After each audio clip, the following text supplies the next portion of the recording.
dadako na naman po sa pakikinig ng salita ng ating Panginoon. So tunay nga po na napakaganda po ang mga magkakapatid ay nagkakaisa at nagtitipon para sa pangalan ng ating Panginoon. Amen? So, wala po akong masabi sa ating pong worship service, mga kapatid. Talagang ramdam natin ang presensya ng ating Panginoon. Amen? Kaya nga po sa umagang ito, mapalad po tayo sapagkat ang ating pong Panginoong Diyos sa pamamagitan ng Kanyang Espiritu ay nagbigay po sa atin ng mga regalo. Amen. So ang ating pong topic ngayon, the gift of the Holy Spirit. Yan, the gift of the Holy Spirit. Sino po bang gusto ng gift? Amen. Siyempre gusto po ng lahat yan, regalo. So bago po tayo magkaregaluhan, tayo po muna ay manalangin sa ating Panginoon. Panginoong Yesus, muli po, kami po ay nagpupuri sa iyo at nagpapasalamat. Dahil nga po sa isa na naman pong araw na iyong ibinigay sa amin. Isang araw na kung saan nararamdaman po namin ang tagumpay, Panginoon, ng iyong gawain. At tunay nga po, Panginoon, na ikaw lamang ang makagagawa ng mga bagay na ito. Kaya hinihiling ko po, Panginoon, pangunahan mo po kami, kasangkapanin lamang ang iyong alipin na maging daluyan ng iyong pagpapala, gamitin ang kanyang puso, isip, Panginoon, upang mahayag ang katotohanan. Ito po ang aming samot dalangin sa iyong makapangyarihang pangalang Jesus. Amen and amen. Praise God. So ngayon pong umaga, mga kapatid po, tulad nga po ng nasabi ko kanina, meron pong ibinibigay ang Diyos sa bawat isa sa atin. Amen. So tingnan nyo nga sarili nyo, ano bang meron kayo na hindi nanggaling sa Diyos? Siyempre lahat po ng bagay na meron tayo, galing po sa Diyos. Amen. So meron po talagang gift ang ating Panginoon sa atin. The gift of the Holy Spirit has always been God's means of empowering His people to a new life. So bilang mga bagong nilalang, mga kapatid, tayo pong lahat ay binigyan ng Panginoon ng Kanyang Espiritu upang tayo po'y bigyan ng lakas upang maipamuhay ang bagong buhay, mga kapatid. So yan po yung katotohanan na lahat po ng na-born again Christian ay meron pong Espiritu ng ating Panginoon. Amen. Dahil po sa Espiritong meron po tayo, ito po yung nagbibigay sa atin ng empowerment, ng lakas upang atin pong maipamuhay ang bagong buhay na meron po tayo. Amen. The Spirit is given to all believers. Katotohanan po na lahat po tayong sumasampalataya kay Kristo ay nagtataglay po ng Espiritu. Amen. Ang tawag po doon ng Biblia ay the indwelling spirit. Ang Espiritong nananahan sa inyo at sa akin, sa ating lahat, mga kapatid. Amen. So, sa pamamagitan ng Espiritong ito, mga kapatid, tayo pong lahat ay nare-regenerate. Tayo pong lahat ay binabago, binibigyan ng bagong buhay. At narito po, tayo ay ine-enable upang atin pong maisagawa ang iba't ibang paglilingkod sa ating Panginoon. Amen. Dahil po lahat po tayo ay tinawag ng ating Panginoon upang gumawa. We are all called to do things upang gumawa ng mga bagay na nais niyang ipagawa sa atin. And by means of Spirit, tayo po ay ginagay ng ating Panginoon upang ating daw pong maipahayag ng merong kalayaan ang Ebanghelyo ng ating Panginoon. To proclaim the gospel of Jesus Christ. The Holy Spirit has been operative throughout the Old Testament. Akala po kasi natin, ang banal na Espiritu sa Bagong Tipan lang nag-ooperate. Hindi po. Back to Genesis, mga kapatid. Makikita po natin doon ang pagkilos ng Espiritu sa paglikha. Amen. Di po ba? Sa Genesis chapter 1 verse 2, anong sabi doon? Pakibasa nga po. Tingnan natin muna. Genesis 1:2. Sige po, kahit English, kahit Tagalog, pwede po. Genesis 1:2. At ang lupa ay walang anyo at walang laman, at ang kadiliman ay suma sa ibabaw ng kalaliman, at ang Espiritu ng Diyos ay suma sa ibabaw ng tubig. Amen. So, punta mo si Sir Danet yung verse 3. Sige po. At sinabi ng Diyos, magkaroon ng liwanag, at nagkaroon ng liwanag. Amen. So, itong Diyos na ito, mga kapatid, gusto ko lamang bigyan ng pahapyaw na introduction upang makilala natin ang lubusan ang Diyos. Ang Diyos pong ito na tinutukoy dito sa Genesis chapter 1 ay ang Espiritu ng Diyos. Amen. At siya po, mga kapatid, ay nag-hover nasa ibabaw ng mga tubig. At dito po, sinabi doon sa verse 3, and God said, let there be light. And there was light. Sinabi niya. So pag ibig sabihin po ng sinabi, nagsalita ang Diyos. Amen?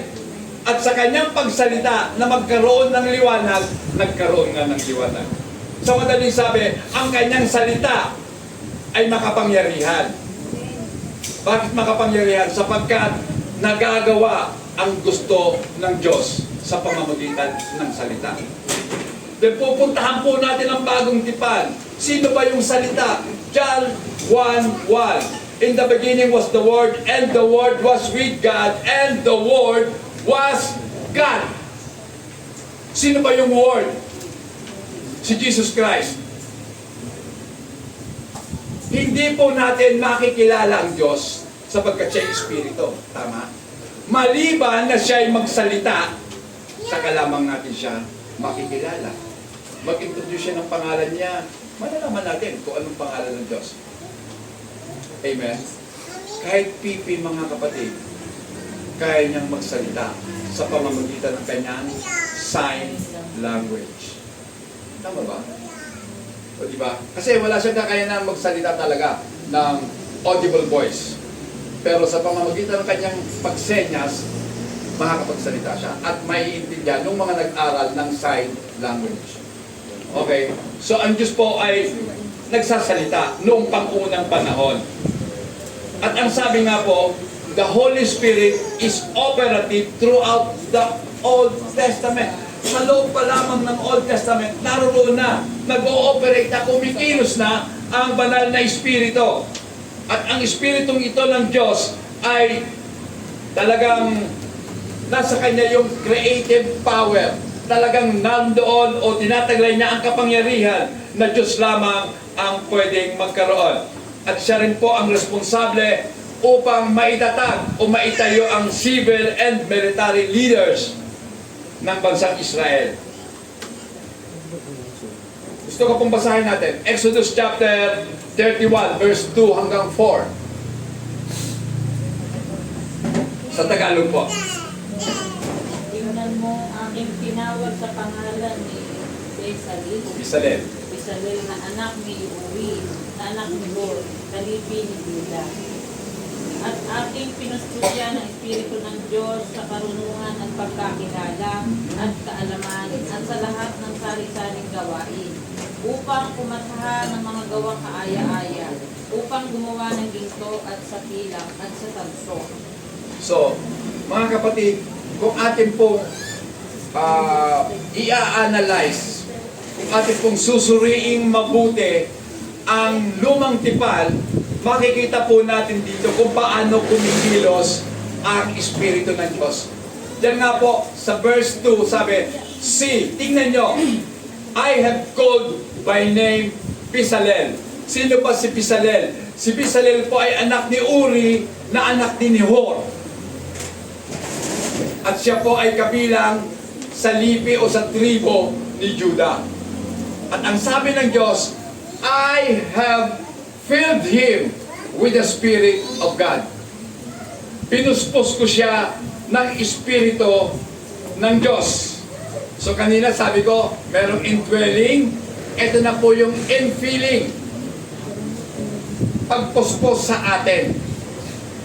Para bagang pag atin kung tinignan mabuti, makikita po natin dito, yung salitang infilling of the Spirit ay ibinibigay ng Diyos o pinupuspos tayo ng Diyos para maisagawa natin ang mga espesyal na ipinatatrabaho niya sa atin. Basahin natin. Itutuloy ko ang basa. In wisdom, in understanding, in knowledge, and in all manners of workmanship.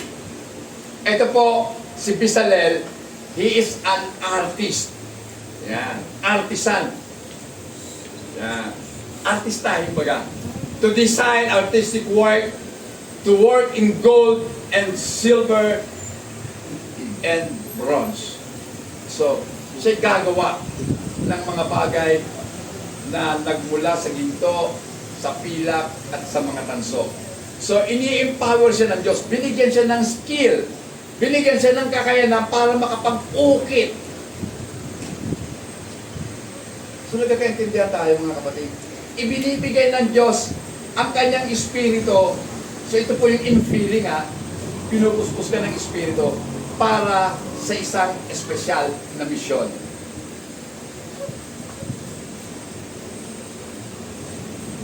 Ganun po yun, mga kapatid. Ganun, tingnan din po natin. Numbers 11, 16 to 17.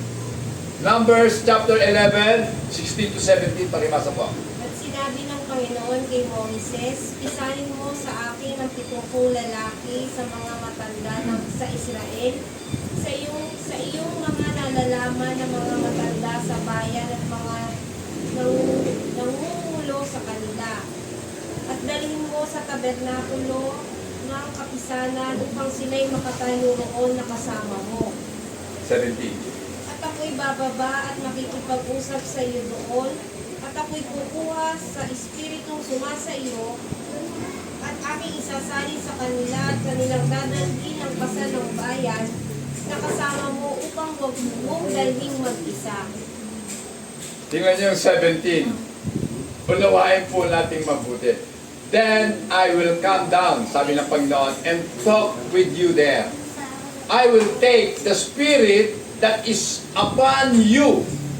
Kukuha ako ng Espiritu nandiyan na sa'yo at ilalagay ko sa kanila. Para baga ang lumalabas sa ating imahinasyon ng Espiritong meron si Moses, si Moses, kukuha ang Panginoon doon at ibibigay doon po sa 70 men of the elders of Israel. So, ibig sabihin, bakit i-infill sila?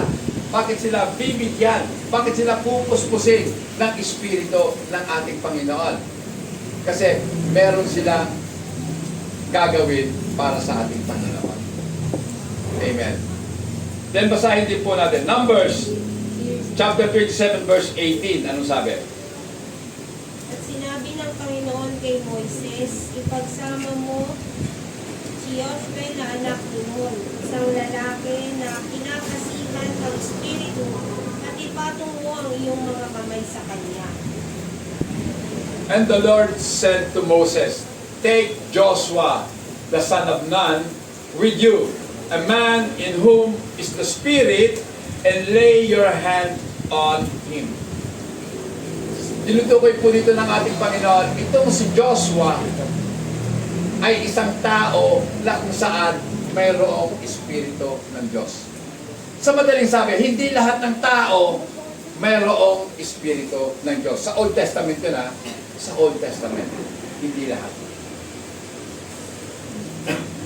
At ang sabi, and lay your hand on him. At ilay hands daw itong si Joshua. Amen. Hindi po natin lubusan, we will never fully grasp the magnitude of the gift to us of His Spirit until we understand His presence and power in the Old Testament. Again. Again.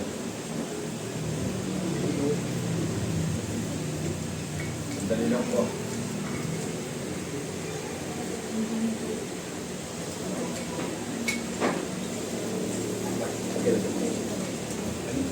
Isa na yung sami. So, hindi daw po natin lubusang mauunawaan ang kalakihan nitong kaloob ng Diyos na Espiritu hanggang hindi natin lubusang nauunawaan ang presensya niya doon at ang kapangyarihan niya doon po sa lumang tipan.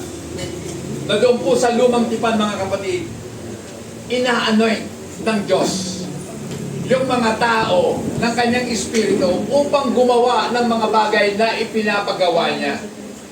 So, alam naman po natin, lahat ng tao ay may ginagawa para sa ating Panginoon. So, hindi po natin magagawa maliban na tayo po ay puspusin ng Espiritu ng Diyos. Amen. Yan. Kaya nga po, mga kapatid, ito po yung pangako ng ating Panginoon. Jesus issued this promise to His disciples bago po siya umakyat doon sa kalangitan. Mababasa po natin sa Lucas 24:49. Pakibasa po. At narito, ipapadala ko sa inyo ang pangako ng aking Ama, na dapat magsipanatili kayo sa bayan hanggang sa kayo'y masangkapan ng kapangyarihan galing sa itaas. Yan. Behold, I send the Spirit, the promise of my Father upon you. But tarry. Pag sinabi pong tarry, maghintay kayo in the city of Jerusalem until you are endued with the power from on high. Hantayin ninyo doon sa Jerusalem hanggang sa kayo ay magkaroon ng kapangyarihan na galing sa kaitaasan. Mga kapatid, eto na po yung pangako ng ating Panginoon. So nangako siya sa kanyang mga alagad na pupuspusin sila ng Espiritu. Pero bago po sila naging mga alagad ni Kristo, na hindi ka naman susunod sa Panginoon kung hindi ka pa na re-regenerate, kung hindi ka pa nabibigyan ng bagong buhay. Kasi kung iintindihin natin mabuti, sila po ay mga Hudyo. They are Jews. So, ang mga Jewish, hindi sila naniniwala kay Jesus Christ. Kasi ang religion po nila, Judaism. Hindi nila mapaniwalaan at hindi sila naniniwala na ang Diyos ay magkakatawang tao. Hindi sila naniniwala doon. Kasi pinaniniwalaan po nila ang Torah, yung pong Old Testament. At sabi sa Old Testament, God does not change. Hindi nagbabago ang Diyos. Tama din naman, di ba? Sapagkat ang Diyos ay nananatiling Diyos kahit na anong anyo pa siya mayroon. Hindi siya nagbabago, pero kaya niyang baguhin ang kanyang anyo. Amen? Oh, mukhang hindi kayo kuminsigo. Amen.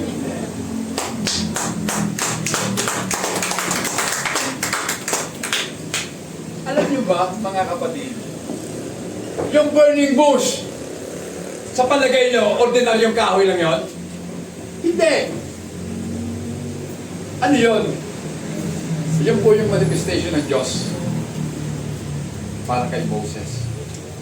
Ipinakita niya, eto ako, kahit nagliliyab, hindi nagiging abo, nananatiling puno na naglalagablab. Amen? Diba? Yung bato na kung saan hinampas ni Moises, sino yon? Di ba si Kristo?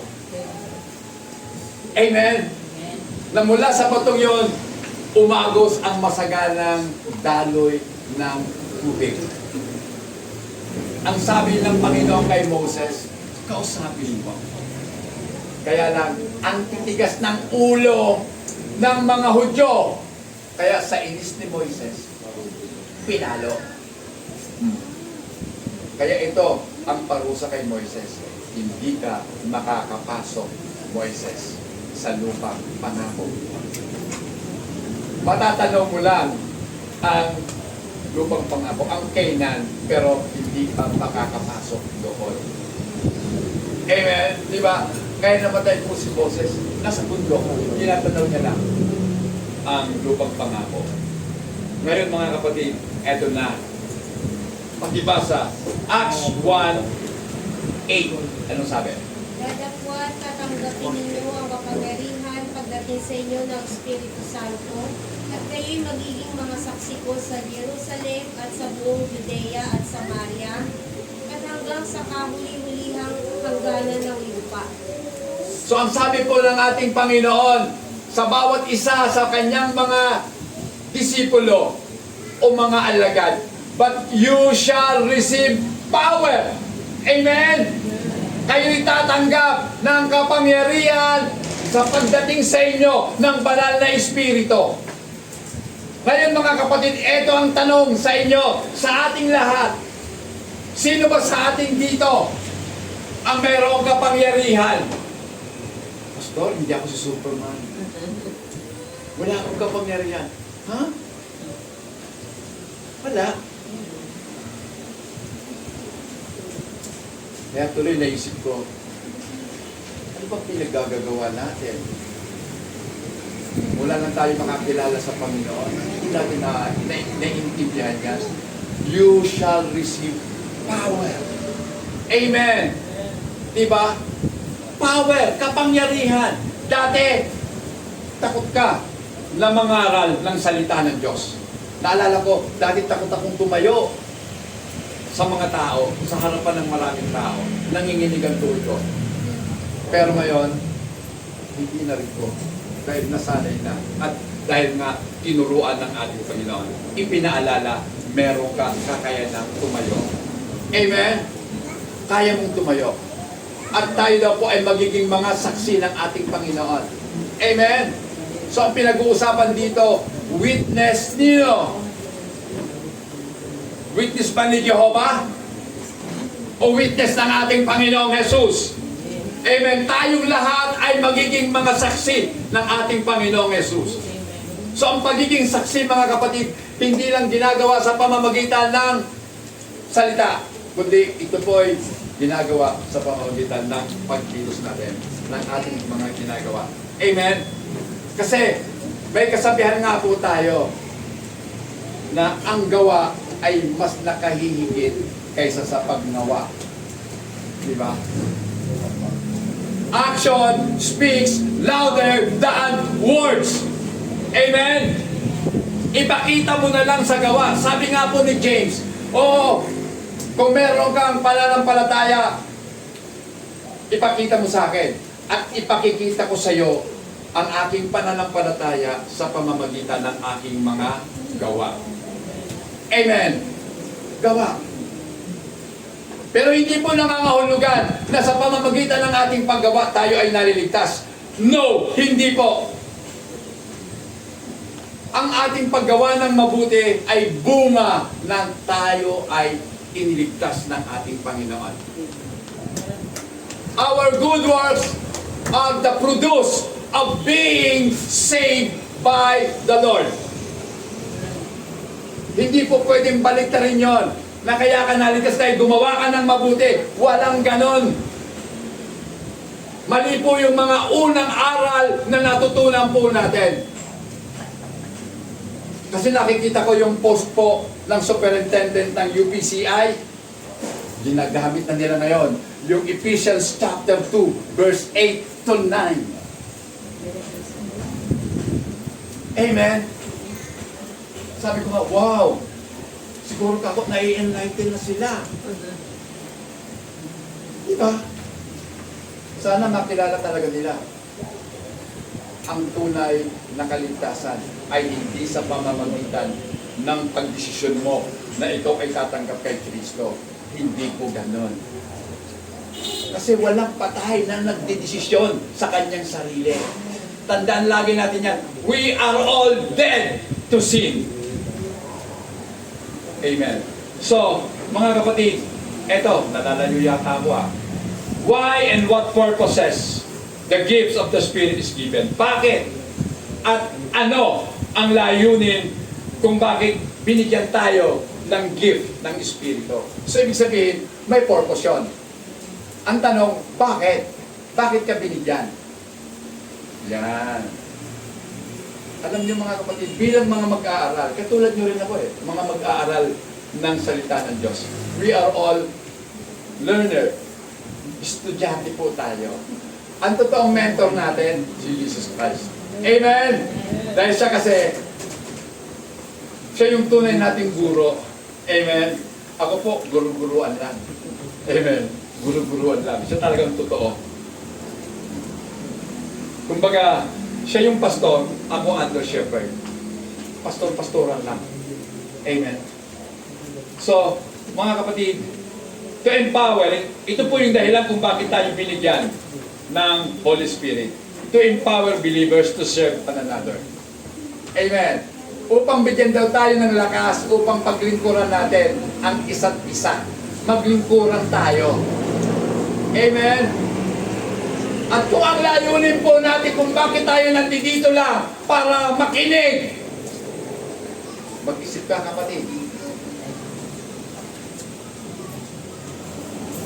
Makasarili ka. Masabihin ko sa'yo totoo, makasarili ka. Bakit? Nakikinig nga ako, pastor Kung ayaw mong makisalamuha sa mga kapatid, kasi sa pakikipagsalamuha, naglilingkod ka sa kanila. Amen? Diba? Naglilingkod ka sa kanila. Pinapasaya mo sila. O diba? Kaya hindi pa pwede yon na ako'y pumupunta lang dyan para makinig lang. Pero wala akong fellowship. Saan ka nakakita ng ganon? Where in the world na may taong nabubuhay, hinga lang ng hinga, hindi nag-i-exhale, mamamatay ka. Sige nga, makasarili ka kasi ayaw mong ilabas ang carbon dioxide mo. Ayaw mong bigyan ang mga dahon, ang mga puno, para i-purify nila yung ine-exhale mo masamang hangin. Nakita niyo yun, mga kapatid? So, ang fellowship, nandito tayo upang maglingkuran sa isa't isa. Amen! Diba? Alam niyo mga kapatid, makita ko lang kayo, masaya na ako. Kahit wala pa kayong ginagawa, nakita ko lang kayo, masaya na ako. So, naglilingkod kayo sa akin. Napapasaya niyo ako. Tama? Sana ganun din kayo. Pag nakita niyo mga kapatid niyo, masaya na kayo. Amen? Okay, mga kapatid, eto pa. Kung bakit tayo naglilingkuran sa isa't isa in order to build up the church in unity. Wow! Grabe. Yung salitang unity. Ano bang ibig sabihin nito?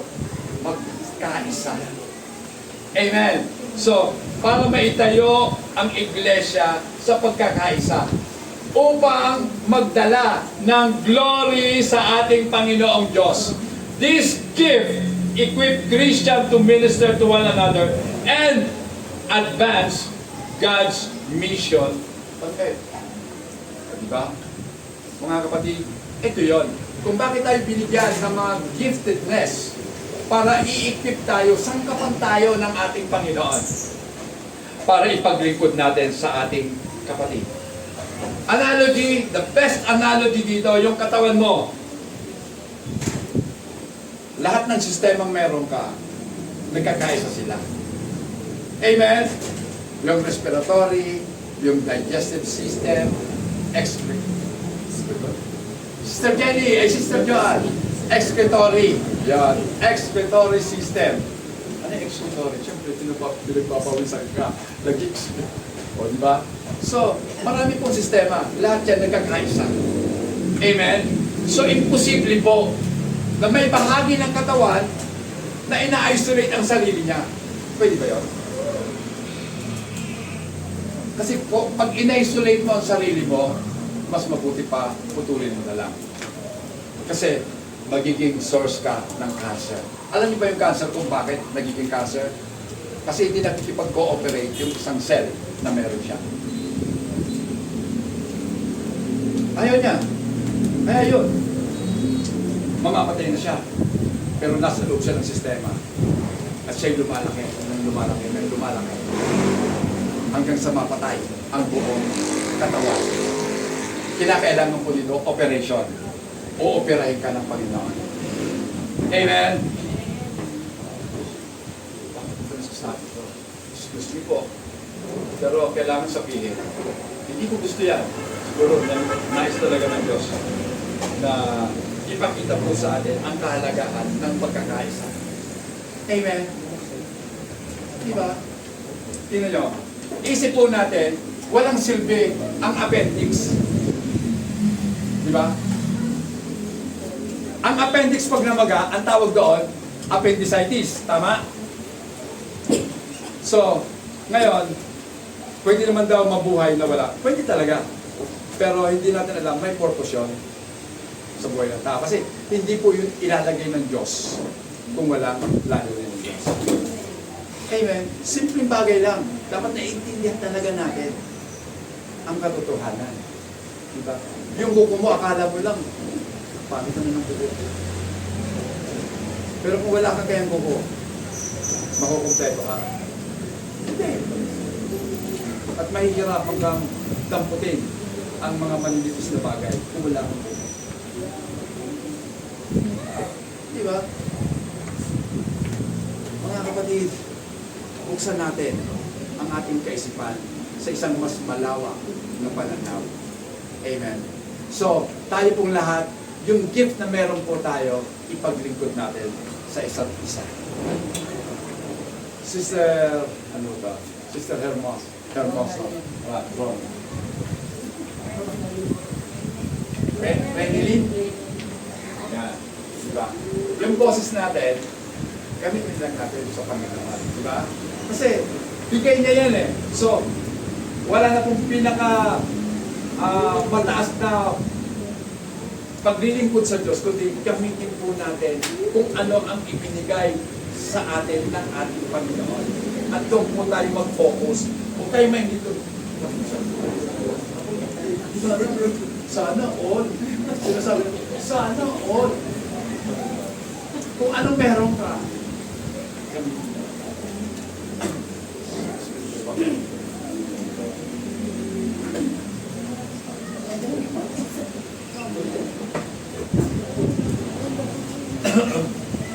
Ayun mga kapatid, meron pa ako dito gustong ibigay sa inyo na siyam na kaloob ng Espiritu.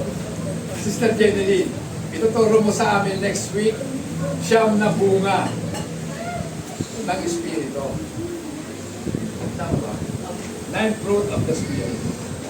Pero ngayon pag-usapan po natin yung 9 gift ng Spirit. Yan. So, meron pong siyam na kaloob ang Diyos sa tao. At bawat kaloob po ay pwede po nating paghati-hatiin sa tatlo. Kasi po, ang una pong kaloob ay tinatawag pong gift of revelation or revelation gifts. Na kung saan, sabi nga po dito, gifts that reveal something. Isang uri ng regalo na naghahayag ng isang bagay o ng maraming mga bagay. Una po dito, word of wisdom. Amen. Salita ng karunungan. So ano ba yung salita ng karunungan? Sapagkat ito po'y galing sa Espiritu o galing sa Diyos, ito po ay supernatural. Kakaiba. Amen? Ibang klaseng kaloob to na kung saan meron na tayong kakayanan or ability to apply spiritual truth and divine perspective to a specific situation. Amen. So, ito po yun, wisdom. Ano ba yung wisdom? Sa Tagalog, karunungan. Amen. So, ang karunungan, hindi po natututunan sa paaralan. Mali yun. Mali yung pwede natin sabihin natin, hindi, makukuha ko naman yan sa paaralan. Hindi. Ang karunungan, binibigyan ng Diyos sa tao. Sa simpleng salita, ang karunungan, diskarte mo sa buhay. Susunod tayo sa ikalawa. Word of knowledge. Yan na yun. Ang knowledge, natututunan sa eskwelahan, sa karanasan, nagkakaroon tayo ng kaalaman. Tama? At dahil nga po galing yan sa Espiritu ng Diyos, then supernatural din yan. Kakaiba. At dito nga po ipinapahayag ng Diyos ang mga katotohanan. Pag sinabi kong facts, katotohanan yan. Then insight, yung mga pananaw. So meron kang naiisip na isang bagay. So ihahayag sa iyo ng Diyos yung mga bagay na may kinalaman sa bagay na yung nalalaman. Amen. Diba? Then, or divine truth that cannot be learned by natural means. Meron po kasing mga kaalaman na hindi talaga matututunan sa pamamagitan ng paaralan. So ito yung karunungan na Diyos lamang ang pwedeng magbigay. Halimbawa, sino ba sa atin dito naglalakad lagi sa umaga? Yes, Sister Dalet. Sino ba? Sister Feli. Yun, tas dalawa. Ako po, habang naglalakad sa Sita Italia, nakikita ko yung mga puno ng kahoy. So sabi ko, itong puno ng kahoy, dati, makahoy talaga ang Sita Italia. Pero ngayon, pinuputol na nila. Kung alam kung bakit, kung may permit ba sila sa DIE na, kung bakit pinuputol. So pinuputol na. Sabi ko nga, bakit ano bang masama sa puno? So nakita ko yung puno, sabi ko yung mga puno, nabubuhay sila. Pero hindi alam ng tao kung paano sila nabubuhay. Di ba? Pero ipinapaintindi sa atin ng Diyos, ito yung proseso para sila mabuhay. Kinakailangan may ugat sila. At mula sa ugat na yan, kukuha sila ng mga kinakailangan nila para lalo silang mabuhay. Then, dadalhin lahat ng puno, nung pinaka-trunk o pinaka-puno sa mga sanga. At dadalhin sa mga dahon.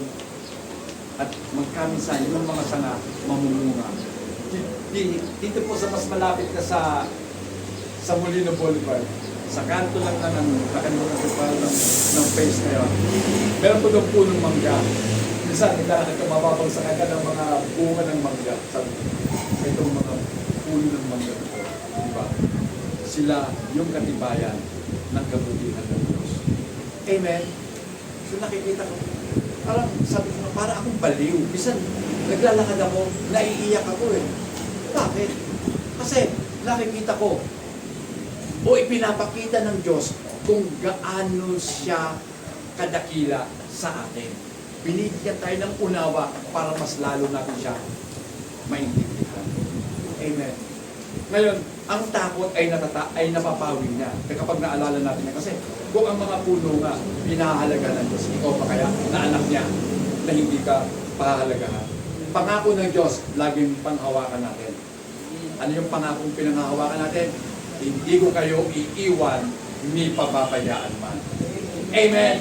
Yan po yung pinakadakilang pangako na hanggang sa ngayon pinagtitiwala. Amen. Hindi tayo iiwan ni pababayaan man ng ating Panginoon.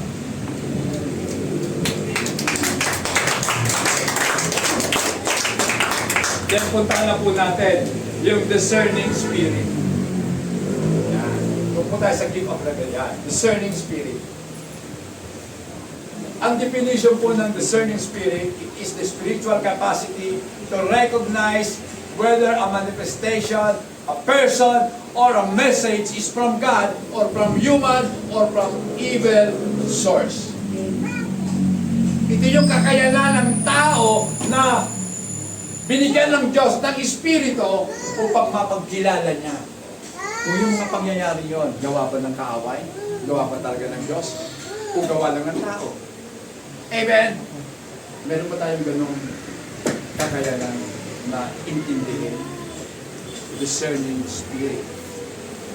Amen. Kaya minsan sasabihin mo, parang hindi mo salita ng Diyos. Kasi pinalungkot eh. So, ano yun? From human. Galing sa tao lang man. Amen. Then, o kaya, from evil spirit. Ang evil, mga kapatid, they can quote verses from the Bible. Pero iti-twist nila yon para ma-deceive ka lang. Amen? Kaya mag-ingat po tayo. Hindi dapat, biblical naman yun eh. Nabasa ko. Pero yung application niya, mali. Di ba? Paniniwalaan ba natin siya? Hindi. Mali. Mali yung aplikasyon. Dahil hinuhulma tayo, minamanipulate tayo para paniwalaan na ito'y salita ng Diyos, pero kapritsyo na lang yun. Sarili niyang kagustuhan yun. Diskarte niya yun. Amen. Diba? Magbigay kayo sa gawain. Tama yun, di ba? Tama. Sabi nga ni Sister Jenny, madali ang maging mabait, pero mahirap maging mabuti. Totoo yun. Kasi yung mabait, pwede ka naman magpait-paitan, Sister Penny, di ba? Mabait ako eh.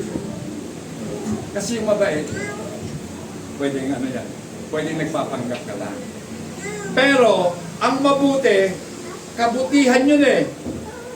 Natural mo yun. Pero, batay sa kasulatan, sa Bible, walang taong mabuti. Wala. Walang mabuting tao. Biblical yun. Gusto mo ng katibayan?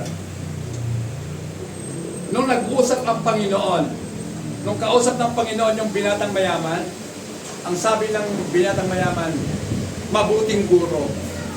Sabi niya dun sa mayaman, bakit mo ako tinawag na mabuti? Hindi mo baga alam na isa lang ang mabuti, ang Diyos. Paano magiging mabuti ang tao makasalanan? Sige nga. Mga tuwira tayo. Paano magiging mabuti ang tao makasalanan? Pero ito ang nakita kong katotohanan. Magiging mabuti lang tayo kapag nasa atin ang mabuting Diyos. Amen! Magkagawa na tayo ng mabubuting bagay. Amen! Pero hindi tayo gumawa nun. Ang Diyos. Amen. Instrumento lang tayo upang maganap ang nais ng Diyos. Amen. Mga kapatid, hindi ko po alam kung sino po sa atin ang merong ganito, ang nagtataglay po ng discerning spirit. Dapat meron. Na kaya niyong i-detect.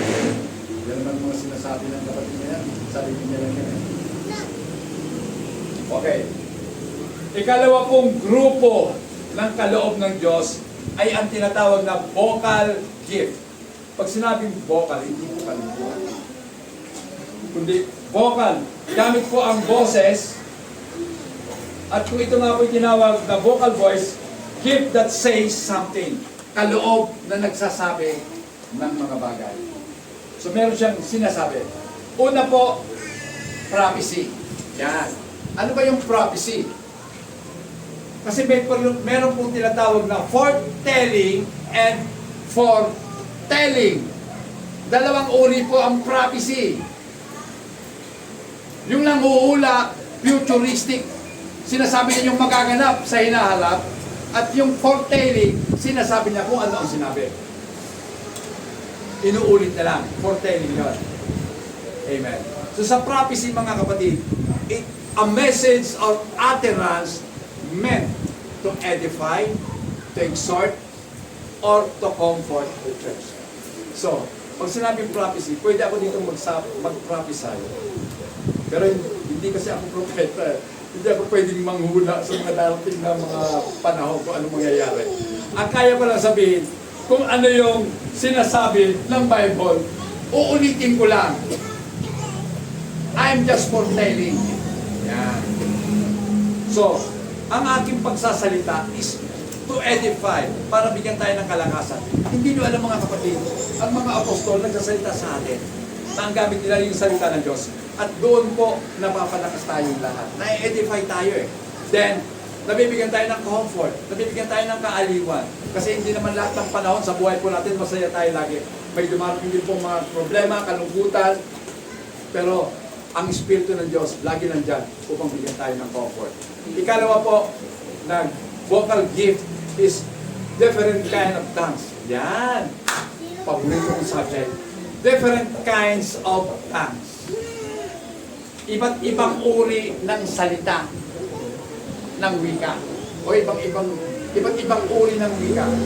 The supernatural ability to speak in a language that the speaker has never learned. Yan yun. Kakayanan na makapagsalita ng mga lingwahe na mismo yung nagsasalita, hindi niya inaral yung lingwahe sinasalita niya. Sample, halimbawa, hindi ako marunong sister mag-Bisaya. Pero pag narinig din niya ako flowing mag-Bisaya, magtaka na kayo. Ano ba yung ibig sabihin niya? Diba? Si Pastor, Bicolano yun eh. Tagalog yun. Yun lang ang alam niya, English. Tatlo lang. Oh. Tapos bigla siya nag-Bisaya, flowing pa. Di ba magtataka kayo? Halimbawa, si Sister Feli, hindi marunong mag-Chinese, nagsalita ng Chinese. At yung salita niyang Chinese, understandable. Kung meron injik dito, naintindihan ng injik. Siyempre magtataka tayo, bakit ganyan Sister Feli? Nagsalita ka ng Chinese, intindi ng isang kapatid natin na Chinese. Ano yun? Yan po yung speaking in tongues. Gusto nyo ng prueba, Book of Acts, tingnan nyo. Sa upper room, nagsasalita ang nandoon ng 120 katao sa upper room ng mga wika ng mga taga-ibang lugar na nandoon sa Jerusalem. Kasi kaya sila nandoon kasi fiesta ng Pentecostes. Amen? Then nandoon sila. Sabi nila, bakit may salita ng mga Parsya o Partia, mga taga-ibang lugar, yung salita nila, sinasalita, sabi nga ng iba, mga lasing lang yan. Di ba? Wala lang masabi, lasing lang yan. Pero hindi nila naintindihan, bakit sinasalita nila ang salitaan namin. Di ba? Hindi ba kayo nagtataka? Dapat magtataka. Gawa yun ng Diyos. Then next, interpretation of tongues. Yan ang sinasabi ko lagi. Kung meron dito mag-speaking in tongues, dapat nai-interpret. Kung walang interpretation, ang sabi ng Bible, manahimik. Amen? Sabi nga ni Pablo, mas nanaisip ko pa magsalita ng libu-libong salita na naiintindihan ng lahat. Amen? Kasi anong silbi ko kung ako mag-speaking in tongues dito sa harapan ninyo? Sige nga, nagpe-preach ako, bigla akong lalalalalalalalala. Ano si pastor sa babaliw ba yan? Pero meron po mga pastor. Nag-preach pa lang, may speaking in tongues na. Mga singer, bago kumanta, Sister Jeneline, ano? Mag-speaking in tongues.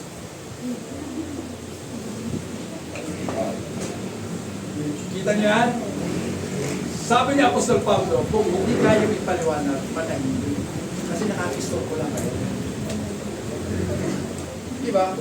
Interpretation of tongues. The capacity to understand or translate messages spoken in tongues so that the congregation can comprehend it. Ang layunin po kung bakit may interpretation, para yung buong kongregasyon maintindihan yung sinasabi. Nakita niyo ba? Kapag meron mga speaker na Amerikano, meron translator na Pilipino, dapat talaga ganun. Paano ka papalakpak kung hindi mo naman naiintindihan? Tama ba? Kasi ayoko nung ganun eh. Na, kaya ka lang pumalakpak kasi nakita mo lahat pumalakpak. Kung ganun na hindi lahat ako.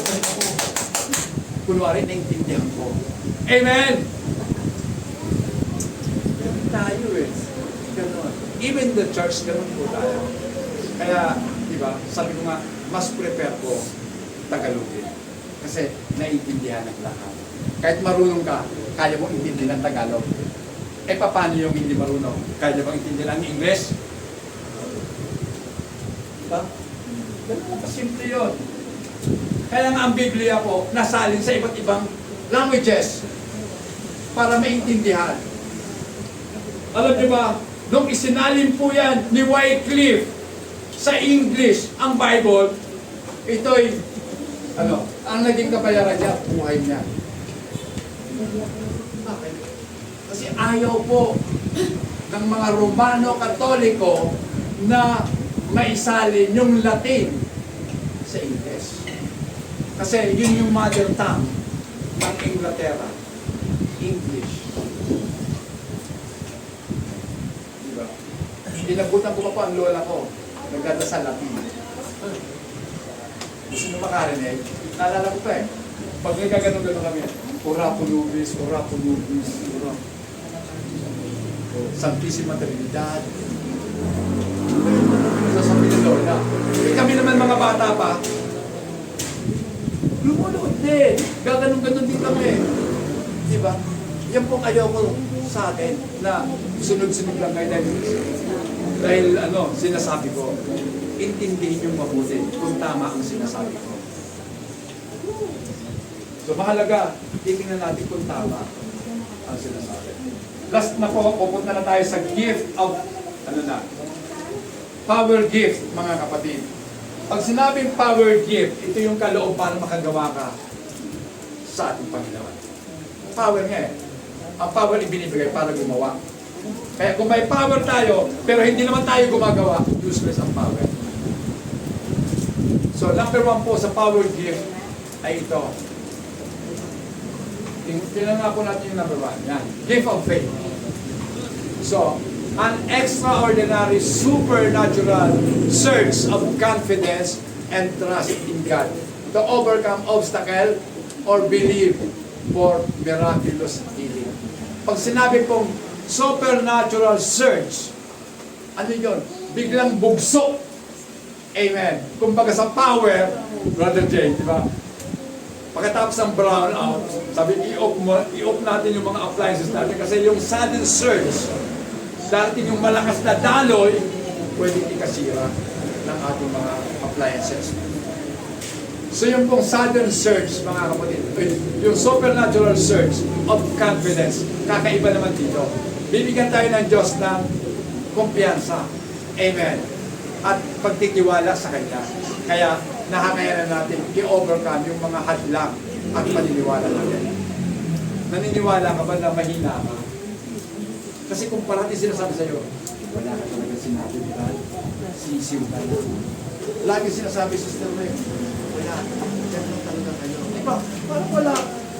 Sumatatalim sa isip mo yon at yun ang nagiging obstacle natin para sa paglago natin. Kasi laging sinasabi, wala ka talaga. Pero, dahil nga po sa faith na meron tayo at yung search na ibinigay ng Panginoon sa atin, nagkaroon tayo ng confidence sa Kanya. And then, ito yung magdadala sa atin para lahat kami tiwala sa Diyos. And number 2, mga kapatid, gift of healing. So, kaloob po ng pagpapagaling. Amen. Meron ba dito sa atin? Meron ganun gift. Kasi naalala ko dati, Sister Pwede gamitin ko ulit si Pastor Rick. Si Pastor Ugalde, may gift po yun of healing. Kasi, sabi niya sa akin, kapag ako pastor naghahayo, may dala siyang bote ng langis. Di ba? Yung tatay niyo parati may dala yung bote. Sister Pwede, di ba? Naghihilot yun si Pastor Rick, yung mga na-stroke na, pinihilot niya yun. Alala ko, pupunta po kami dito sa Niyog, may isang bata naninilaw lang. Pinag-pray namin ni Pastor Rick. Alam niyo ba, kung galing yung bata, siyempre alam mo kung ano yung sakit ng paninilaw eh. Sa ata yun, hepa yun. Pero gumaling. Kaya sabi ko, si Pastor Rick, may gift. Hindi ako yung asawa ni Sister Peli, si Pastor Rick Ugalde, may gift of healing. At ako po yung naniniwala na sa isang iglesia, meron at meron. Kailangan lang tuklasin ninyo kung ano ang giftedness na meron kayo. Huwag ka naman magpapagaling na nag-uurasyon pa. Lamig. May mga bulong-bulong. Nalala ko ba, tama to si Miguel? Ay, si Pao pala. Pumunta ko kami Nakatira pa kami sa Parañaque, sa may Tambo. Magpapahilot lang kami. Yung pinuntahan namin, may bulong pala. Sister Selly natakot. Hindi na po, alis na lang kami. Kasi kumuha na siya ng papel. Niladasal-dasal na tapos. Ito takot. Hindi na po hindi na po, alis na lang kami. Pero may mga poon na, may mga ribulto yun. May malalaki, may maliliit. Sabihin natin, sa hindi naniniwala sa Diyos ng Biblia, papaniwalaan natin totoo yun. Kasi may ebidensya daw eh. Mayroong mga ribulto, maka-Diyos. Pero hindi po yun totoo. Okay, gift of healing dapat meron yan. Gift of healing para i-restore yung health natin, to cure illnesses or diseases without the aid of medicine. Napapagaling kahit walang medisina. Then last, mga kapatid, ang sabi, working of miracle. Meron pa ba yan? Kayang magpagaling. Pero maraming nauuto ang mga nanonood sa internet. Nakakita na ba kayo ng pastor? Na ang dinadala sa kanya naka-wheelchair. Tapos lang, you! In the name of Jesus, walk! Biglang tatanong siya.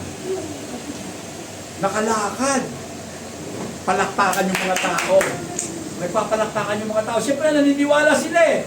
Pero hindi nila alam sa buwatan. Amen. Conspiracy. Diba? Ipag-pray ka lang, bigla kang matutumba. Tumbahan lahat. Sabi ko nga, kaya. Sister Daling, nakakita ka na noon? Oh. Dapat kumawa kayo pagputi sa para hindi ako matumba. Yayakap ako sa poste. Si Benjamin po. Yan, si Benihin, nung pumunta sa Luneta, sabi nga sa akin nung isang kaibigan kong Christian na, attend ka kay Benihin. Bakit? Attend kami. Ayoko. Bakit? Kasi, pag ginano nyo, tumbahan kayo lahat, ayoko ng gano'n. Sabi ko, wala sa Biblia yan. Diba? So, gift, working of miracles. Mga kapatid, pag sinabi pong working of miracles, supernatural acts of power to alter the ordinary course of nature or to break natural law. So, ibig sabihin, sisirain mo yung likas na pangyayari. Halimbawa, makakita ka na ba ng tao pwede makakalakad sa tubig? Wala na. Jesus Christ na yun. Amen. So yung gift of miracles, malamang hindi na masyado. Kasi questionable na isang tao may gift of healing pero sinasarili ka lang. Kasi kung ako po ay may gift of healing, wala nang negosyo kaila ang mga ospital. Lahat ng pasyente doon, ipag-pray ko. Lahat sila mag-aalamas na. Magaling na ako. Galit sa akin, papapatay sigurado ko ng mga ospital. Patayin yan! Kasi lahat ng nilayas niya gumagaling. Sabi nga nila, may gift of healing si pastor. Hindi ako naniniwala doon. Kung may gift of healing siya, puntahan niya yung mga nasa ICU na. Niya. Hindi ba siya naawa doon? Ako awang-awa. Kaya lang wala akong gift ng healing eh. Ano magagawa? So, lastly mga kapatid, dito na po tayo sa conclusion. Sorry po, alam ko time ako. May 4 minuto bago magkalas 12. Okay? Gift are given to glorify God. So yung mga regalo, binigay sa atin para luwalhatiin natin ang Diyos. To validate the people of God. Para patunayan na anak nga talaga ng Diyos. That you are a people of God, binigyan ka niya ng gift at meron kang kakayanan. Kung ano man yung kakayanan mo, gamitin mo. At yung gift mo, nire-reveal na si Jesus sa buhay mo, na siya ang tagapagligtas mo at Panginoon. At dahil sa gift na yan, nai-ignite, mas lalo pong nagiging mas mainit pa ang pananampalataya ng iba dahil sa kaloob ng Diyos.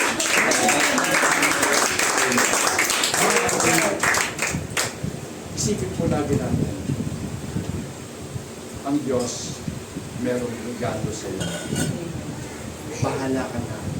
Isipin mo, diskubrihin mo kung anong uri ng regalo ang meron ka. Tumayo po tayong lahat mga kapatid.